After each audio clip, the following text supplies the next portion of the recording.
বিএনপির স্থায়ী কমিটির সদস্য ও প্রধানমন্ত্রীর রাজনৈতিক উপদেষ্টা মির্জা আব্বাস গত কয়েক সপ্তাহ ধরে সিঙ্গাপুরে চিকিৎসাধীন রয়েছেন। তার স্বাস্থ্যের ক্রমশ উন্নতি হলেও দেশে ফেরার বিষয়ে এখনও কেউই নিশ্চিত নয়। গত 11 মার্চ ইফতারির সময় হঠাৎ অসুস্থ হয়ে জ্ঞান হারিয়ে ফেললে মির্জা আব্বাসকে রাজধানীর বসুন্ধরার এভার কেয়ার হাসপাতালে ভর্তি করা হয়। পরীক্ষা নিরীক্ষায় মস্তিষ্কে জটিলতা ধরা পড়লে প্রাথমিকভাবে তাকে সিঙ্গাপুর নেওয়ার পরিকল্পনা করা হয়। তবে শারীরিক অবস্থা সেই মুহূর্তে বিদেশ ভ্রমণের উপযোগী না হওয়ায় এবং মস্তিষ্কের জটিলতা বাড়ায় দেশেই অস্ত্রোপচারের সিদ্ধান্ত নেয় মেডিকেল বোর্ড।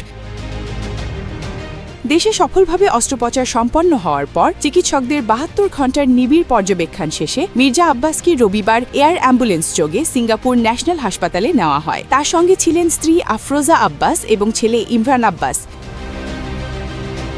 সিঙ্গাপুরে পৌঁছানোর পর থেকে ধীরে ধীরে উন্নতির দিকে যাচ্ছেন এই প্রবীণ রাজনৈতিক। পারিবারিক সূত্র জানায়, মঙ্গলবার মির্জা আব্বাসের অক্সিজেন খুলে নেওয়া হয় এবং তিনি স্বাভাবিক শ্বাস-প্রশ্বাস নিচ্ছেন। এমনকি তিনি চোখ মেলে তাকাতেও সক্ষম হয়েছেন। মির্জা আব্বাস কবে দেশে ফিরবেন সে বিষয়ে এখনও পরিবার বা বিএনপির পক্ষ থেকে কোনো সুনির্দিষ্ট তারিখ জানানো হয়নি। চিকিৎসকরা তার সার্বিক অবস্থা পর্যবেক্ষণ করে সিদ্ধান্ত নেবেন বলে ধারণা করা হচ্ছে। রাজনৈতিক বিশ্লেষকরা মনে করছেন, সম্পূর্ণ সুস্থ না হওয়া পর্যন্ত তাকে সিঙ্গাপুরেই রাখা হবে।